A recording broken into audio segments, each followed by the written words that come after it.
Then I opened my banking app and watched $58,000 disappear in front of my eyes.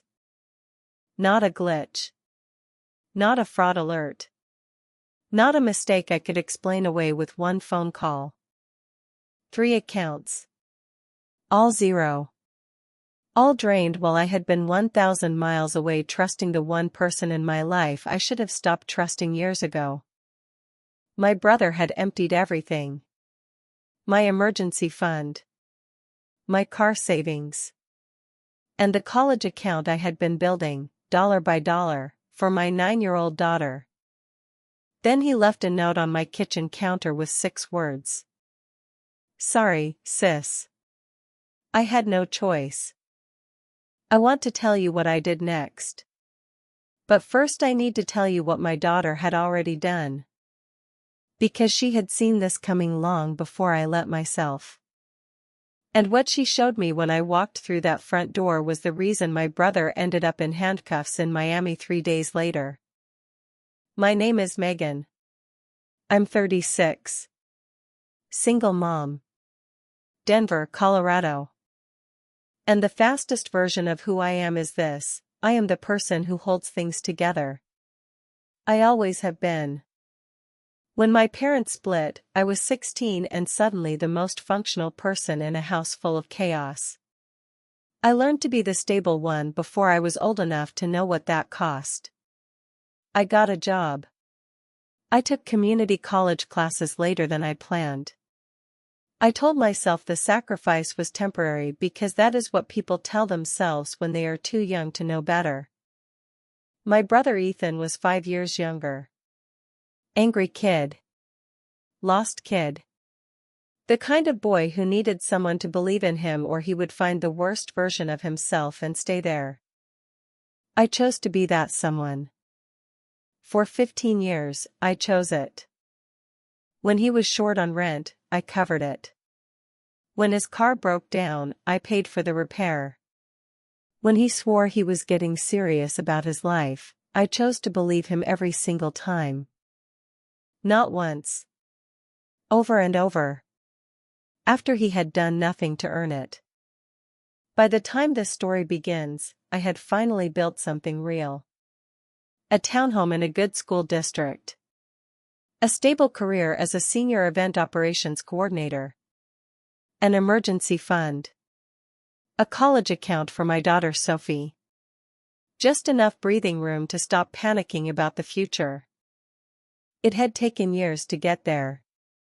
It took Ethan and his girlfriend 4 days to erase it. Her name was Vanessa. She was 29, polished, always smiling a beat too late. The kind of woman who compliments your home the same way a thief cases a building. The first time she came over, she touched the kitchen cabinets and said they were beautiful. The second visit, she asked about my mortgage rate. The third, she wanted to know if I had started a college fund for Sophie yet. I told myself she was just curious. I told myself that is what people do. My daughter noticed before I did. One Saturday night after they left, Sophie was drying dishes on a chair by the sink and said, completely casually, "Mom, why does Vanessa always look at our stuff like she's counting it?" I laughed. I said grown-ups ask weird questions sometimes. I said Ethan was family. Sophie gave me that look she gets when she thinks I'm wrong but doesn't feel like arguing. One small, careful look. I should have listened to that look. I should have listened to my 9-year-old instead of my 36 years of excuses. Around that time, Ethan's life was unraveling in ways I could see but refused to name. He changed jobs twice in 6 months. Always had a reason. Bad management. Toxic boss. A company that didn't value him. Vanessa had her own version of chaos. She worked bartending shifts at a trendy downtown spot, posted expensive-looking photos online, and talked constantly about being one lucky break away from something bigger. Once, late at night, I caught Ethan on my back patio with his phone pressed to his ear. Just give me another week, man, he said. I'm getting it. Stop calling like I'm some idiot. When he saw me in the sliding door, he smiled too fast and said it was nothing. I wanted to ask more. I didn't. He was my brother. And that old habit slid right back into place. Then came the Chicago trip. 3-day industry expo. My boss needed me there in person for vendor coordination. I almost said no because I hated leaving Sophie, but Ethan volunteered before I even had to ask. He said he and Vanessa would stay at my place. Handle school drop-off. Make sure everything ran smoothly. Vanessa smiled and said, "We've got you, Megan. Go impress people." For one stupid second, I remember feeling grateful. That's the part that still stings more than anything else. Not that he stole from me. That I thanked him first. I left him the spare key, the garage code, the Wi-Fi password. Nothing else. No banking password written anywhere. No sensitive documents left out. No obvious, dramatic mistake that would make the betrayal easy to explain. That matters. Because what happened next didn't come from one careless moment. It came from something slower and more deliberate. It came from years of Ethan sitting at my kitchen island while I logged into bill pay. From Vanessa watching which browser I used. From both of them learning the shape of my life while pretending to just love being around us. Attention, I learned, can be a weapon. Chicago was busy enough to keep me from thinking too hard. The expo was loud, my schedule was packed, my phone buzzed constantly with work messages. I checked in with Sophie every night. She sounded fine. Happy even. She said Ethan made pancakes for dinner one night because he ruined the actual dinner. She said Vanessa kept asking her to be in social media videos and she kept saying no. That made me smile. Sophie has always had better instincts than me. On the third day, I got to O'Hare early. I found a seat near the window.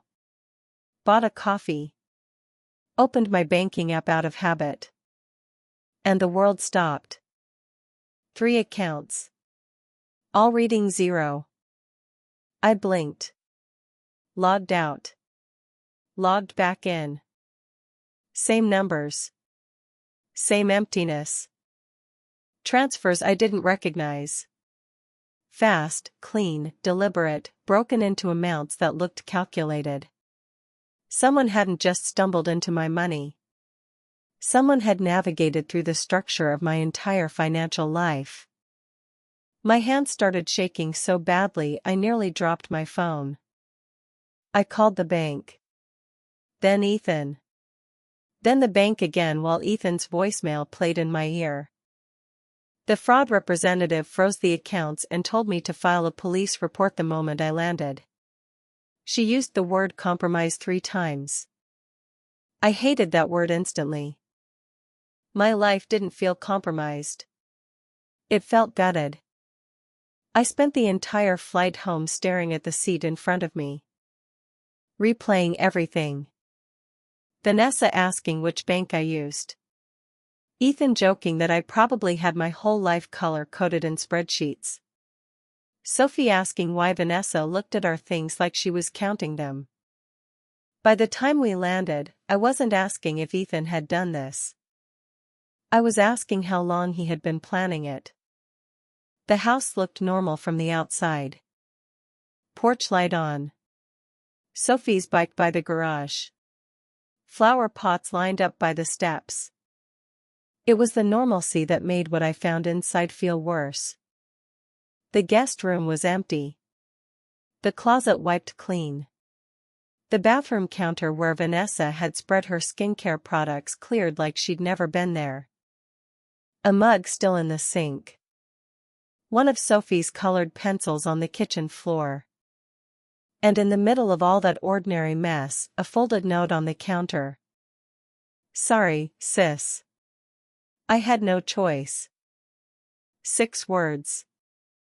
Cheap guilt on a scrap of paper.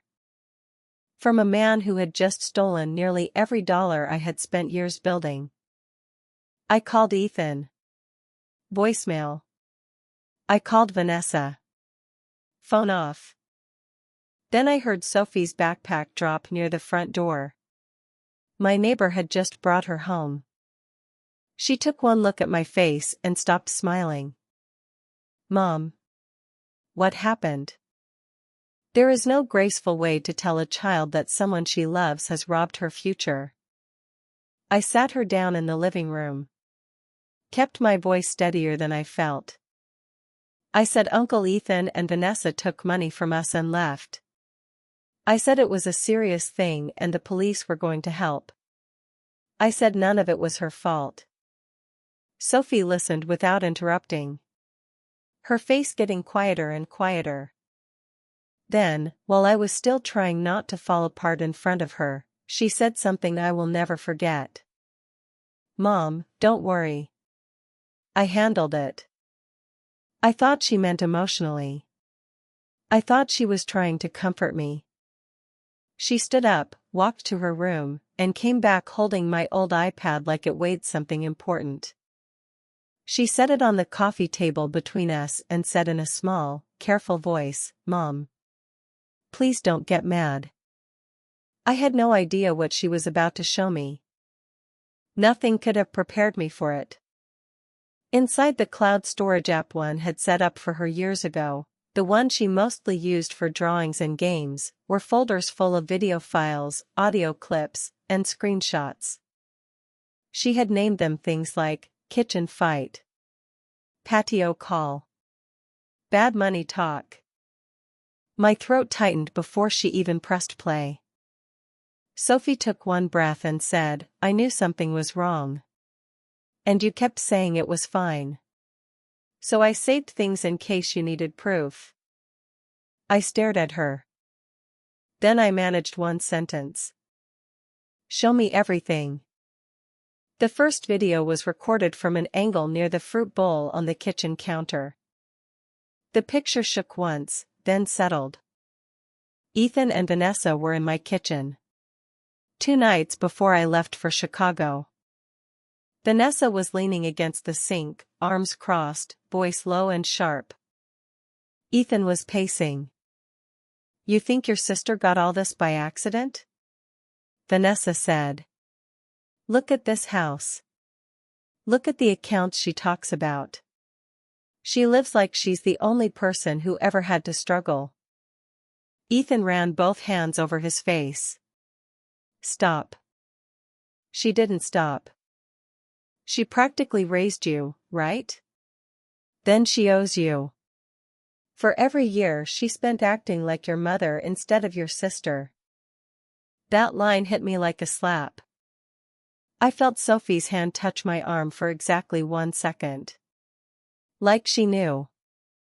Ethan stopped pacing. He said, You don't get it. If I don't pay this off, they are going to keep coming after me. Vanessa's voice dropped. Then stop whining. And do what needs to be done. He looked sick. Not scared. Not forced. Sick. Like a man standing at the edge of something he knew was wrong and looking for permission to call it necessary. The video ended. Sophie opened an audio file from the next day. Vanessa's voice was clearer. Harder. Once the money clears, we go Miami first. Then somewhere else. Ethan asked, and if she calls the cops? Vanessa actually laughed. Please. She'll cry first. Rationalize second. And by the time she gets angry, we'll be gone. I closed my eyes. Because hearing someone narrate my worst habits that accurately, in my own kitchen, while I was gone trusting them, was a specific kind of humiliation I have no words for. Sophie was watching me more than the screen. Show me the rest, I said. The last piece was what stopped my hands from shaking and started something colder moving through me instead. Sophie had turned on the home monitoring app one set up years ago to watch for deliveries. I had forgotten it existed. She hadn't. She had positioned the iPad to capture the kitchen and the office nook. The timestamp was the afternoon after I left. Ethan sat at my laptop. Vanessa stood behind him with one hand on his shoulder, giving directions like she had done this before. "Try the email first," she said. He typed. Then said, "It wants a code." "Check her messages. She always leaves things open." My stomach turned. Because I remembered that morning. Rushing. Leaving the laptop asleep, not shut down. My email tab still open from sending last-minute vendor confirmations. Ethan found the verification code in my inbox. Read it out loud. Then moved through my accounts one by one. Emergency savings. Sophie's 529. Vehicle fund. He hesitated once. When Sophie's college account appeared on screen. Vanessa saw it too. "Don't start growing a conscience now," she said. Ethan whispered, "That one's for her." Vanessa leaned in close and said the line I will carry for the rest of my life. "So was every dollar your sister ever spent on you?" Then she said, "Move it." And he did. Whatever part of me had still been trying to see him as weak rather than cruel died in that moment. Weak men still choose. Weak men still click transfer. Weak men still steal from children when it saves themselves. Sophie had one more thing. A small spiral notebook with purple stars on the cover. She opened it to a page written in careful block letters. Vanessa said if he chickens out, she will tell his sister about the gambling men and the warehouse. Ethan said no, not that. On the next page. Ethan said he is tired of Megan acting like she saved him. And maybe it is time she knows how it feels to lose everything at once. I stared at that line until Sophie asked if I needed water. Everything at once. That was what he wanted me to feel. Not just loss. Humiliation. Helplessness.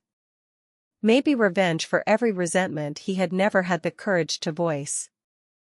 I pulled Sophie into my arms so fast she squeaked. I held her there, feeling something aching rise in my chest. Pride. Gratitude. And shame, because she had tried to warn me and I had kept telling her not to worry. "I'm so sorry I didn't listen to you," I whispered into her hair. She pulled back and looked at me with those serious eyes. "It's okay, Mom. I knew you would need evidence." One broken laugh came out of me before I could stop it. My daughter, while I was still clinging to the idea of family, had already accepted the truth and started building a case. That was the moment I stopped feeling like a victim. I copied every file to my phone. Emailed backups to myself. Then called the police for the second time that night. This time, I didn't sound confused. I sounded prepared. Detective Rachel Alvarez met us at the station that evening. Sharp. Direct. Completely uninterested in family excuses. She watched the videos. Took notes. Halfway through Ethan's patio call, she looked up at me and said, "Your brother is in real trouble." For the first time since O'Hare, I felt something warm cut through the ice in my chest. Not relief. Not yet. Direction. Detective Alvarez flagged the digital transfer trail with the bank and put in an urgent request to trace recent travel. The transfers had come from a recognized device linked to my account activity. The funds bounced through a newly linked account that belonged to Ethan, then moved fast. cash withdrawals, debit charges, travel expenses. By the following afternoon, they had located him. Miami. He and Vanessa had used their real names at the airport. Because criminals are almost always stupid in exactly the places they feel the smartest. A hotel booking led to another. A casino charge appeared before the second night. Sophie's college money had become chips and cocktails and whatever fantasy two idiots thought stolen money could buy. I barely slept that night. Not from fear. From anger. From replaying Ethan's voice in those recordings and hearing layers I had missed. This wasn't just desperation. There was resentment under all of it. The kind that grows in people who receive help until help starts feeling like an accusation. Around 2 a.m, my phone rang. Unknown number. I sat up fast enough to nearly knock the lamp over. I answered. And heard my brother screaming. Megan. What the hell did you do? His voice was ragged. Panicked. Loud enough that I held the phone away from my ear. I didn't answer right away. I wanted to hear him fill the silence. He did. Vanessa is losing it. The cops came to the hotel. They're tracking everything. Why would you do this to me? I actually laughed. A short, ugly sound that surprised even me. Why would I do this to you? Ethan, you stole $58,000 from me and my daughter. What exactly did you think I was going to do? He knocked something over on his end. Then shouted, You don't understand. Vanessa is saying this was all me now. She's saying if she goes down she's taking me with her. There it was. He hadn't called because he felt guilty. He had called because he was afraid. Not of what he had done to us. Of consequences landing on him. I heard movement in the hallway and looked up. Sophie stood in the doorway in dinosaur pajamas, hair messy, eyes half awake. I motioned for her to stay. She did. Ethan kept going. She said you sent videos. How do you even have videos? I looked straight at my daughter. You made the mistake of underestimating the smartest person in this family. He went quiet for a second. Then he said Sophie's name. Soft. Like it cost him something. I didn't reply. He said it again. And I heard something crack in his voice. Maybe shame. Maybe just fear in a different coat. Then he said, I never wanted to take her college money. Vanessa made me do that. Something hot and absolute settled in me. No, I said. Vanessa may have pushed. She may have planned. She may have counted every dollar in my house before she stole it. But you clicked transfer. You listened to her tell you to empty your niece's future, and you did it. Don't hand me that excuse now. He started crying. Loud, breathless, self-pitying crying. Then, because he still hadn't learned a single thing, he asked me to call the police and tell them he would bring back what was left. Megan, please. Tell them this was Vanessa. Tell them I panicked. Tell them I wasn't thinking straight. I asked the one question that had been sitting inside me since I stood at that airport gate. Did you ever plan to come back? Or was I just your easiest victim? He didn't answer. That silence was the only honest thing he said that whole call. Behind him, I could hear Vanessa shouting. Telling him to stop talking. Hang up. Be quiet. Then a different kind of sound. A knock. A muffled male voice that was not Ethan. His tone shifted from angry to terrified in half a breath. Megan. Wait. Don't hang up. Please, they're here. I said 2 words. Tell the truth. Then I ended the call. Sophie was still in the doorway. I crossed the room and pulled her close. She whispered, "Was he crying?" "Yes." She was quiet for a moment.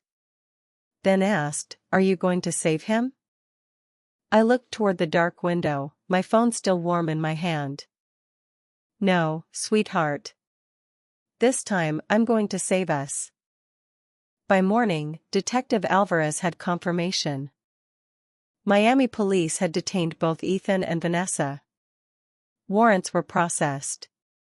Arrests were made. I expected to feel triumphant. What I actually felt was steadier than that. More useful. Like something in me had finally stopped wobbling. I took Sophie to school. Went home. Made coffee I didn't really want. And spent the next 6 hours answering every question calmly, clearly, with evidence for all of it. Vanessa turned on Ethan immediately. Of course she did. She told police he was unstable, reckless, and entirely responsible. She admitted she knew the money wasn't his. But she painted herself as someone who got swept up in a desperate man's bad decision. It might have worked. Except Sophie's files didn't care about her performance. The videos showed Vanessa directing, pressuring, mocking me, and laying out the entire plan in her own words. Ethan tried to split the difference. He admitted the transfers, the gambling debt, the men he owed money to. He admitted Vanessa pushed him. But he kept circling back to one detail that told me more about him than anything else. He said he was tired of being the family disappointment. He said I treated him like a project. He said part of him wanted to take something back for once. When Detective Alvarez repeated that to me, I stared at the kitchen wall and thought, there it is. It didn't excuse him. It made him smaller. About $31,000 was recovered. The rest had already burned through. Cash withdrawals. Hotel charges. Casino losses. Flights. Clothes. There are numbers that hurt in strange ways. The $58,000 disappearing was one kind of pain. Hearing that $27,000 of my sacrifices had become nothing in under a week was different. That amount had school lunches in it. Winter coats. Overtime hours. Nights I said no to vacations and yes to one more shift, one more contract, one more weekend, giving up something so Sophie's future could be a little more solid. Gone. I was asked, more than once, whether I wanted to soften my victim statement because Ethan was my brother. That may have been the most insulting question anyone asked me throughout the entire process. When sentencing came, I stood in court and said the truth. I said I had spent most of my life protecting Ethan from consequences that should have taught him how to be a man. I said every time I cleaned up one of his messes, I helped him believe someone else would always absorb the cost of his choices. I said my daughter had more integrity at 9 years old than he had shown at 31. Then I looked at him directly and said the line I had been carrying for months. I raised you like family. You treated me like an ATM. The room went still. Ethan was sentenced to 4 years in prison with full restitution obligations. Not enough to erase what he did. Enough to make him finally sit still with it. Vanessa walked out of that courthouse technically free, but exposed, indebted, and permanently marked by what the world now knew she was. Her employer dropped her. Her online image collapsed the moment the arrest report became public. Her friends disappeared. Her sponsors vanished. She didn't go to prison for years, but she lost the life she had been performing for everyone who would look. I drove home from court with steady hands on the wheel. When I pulled into the driveway, Sophie met me at the front door before I even had my bag off my shoulder. "Is it over?" she asked. I knelt down in the entryway and looked at her. "The case is over. The rebuilding starts now." Rebuilding is not graceful. I wish people talked about that more. They talk about survival like it comes with music and a clean closing line. Real rebuilding looks like spreadsheets at midnight. It looks like checking your accounts too often. Changing locks. Turning on two-factor authentication for everything. Learning that financial security isn't just about earning money. It's about protecting access to your life. The first 6 months after sentencing were hard. Even with $31,000 recovered, the damage was real. Sophie's college fund took the worst hit. My emergency savings was a shadow of itself. I picked up extra consulting work on weekends. I was tired. But this time, the tiredness felt different. It was not the tiredness of being used. It was the tiredness of building something back with full knowledge of what I was protecting, and from whom. People surprised me. My boss organized a private fundraiser. Friends I hadn't seen in months sent grocery gift cards. My neighbor, the one who walked Sophie home that terrible night, started dropping off soup with the kind of quiet kindness that asks for nothing. Between support, work, and ruthless budgeting, we stabilized faster than I expected. Not because what happened didn't matter. Because I stopped leaking energy into denial. Sophie handled it in her own way. Her school counselor told me she was sad but not shattered. Angry but not lost in it.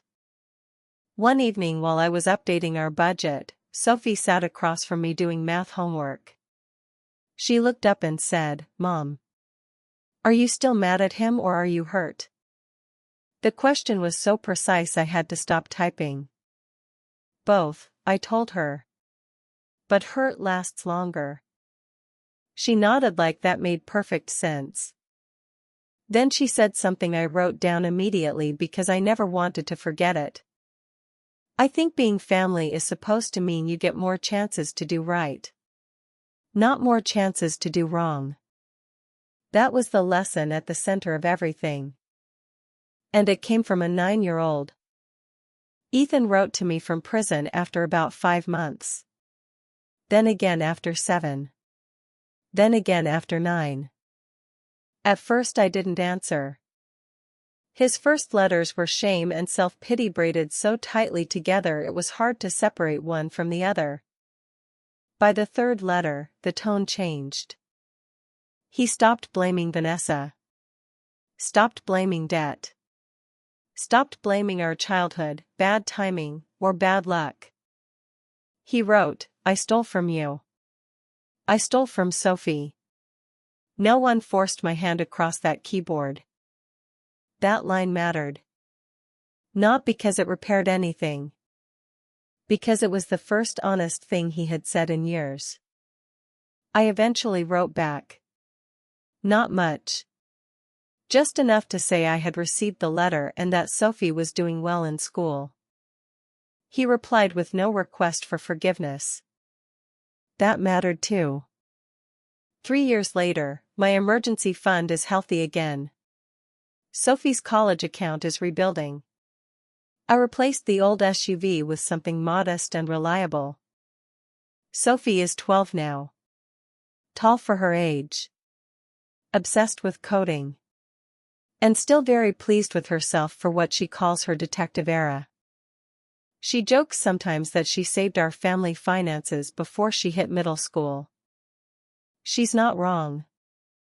When Ethan was released, I agreed to one meeting. Public park.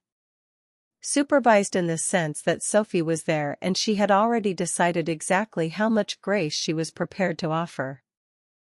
He looked older. Smaller somehow. He apologized to her before he apologized to me. I respected that. Sophie listened. Said, "Okay. and made no move to hug him. I respected that even more. Some people hear a story like mine and think the lesson is never trust anyone. That is not the lesson. The lesson is that love without limits becomes permission for the wrong people. That helping family is not the same as protecting them from the consequences of their choices. That financial literacy, digital caution, and trusting your own instincts are not cold things. They are forms of care. They protect children. They protect futures. They protect the peace you worked too hard to have stolen from you in a long weekend. And the deepest lesson of all came from my daughter. When something feels wrong, do not let comfort talk you out of your own instincts. Do not dismiss the quiet truth just because it comes from a small voice. Or because accepting it might break your heart. Sometimes the person who sees most clearly is the one that no one thinks to ask. I used to believe the strongest thing I ever did was survive being betrayed by my own brother. The strongest thing I ever did was stop calling destruction love, just because it shared my last name. And the second strongest thing I ever did? Raising a daughter who knew better than I did. Who saw the danger coming. Who quietly, carefully, patiently built the case that brought him down. My 9-year-old saved us. And I will spend the rest of my life making sure she knows it.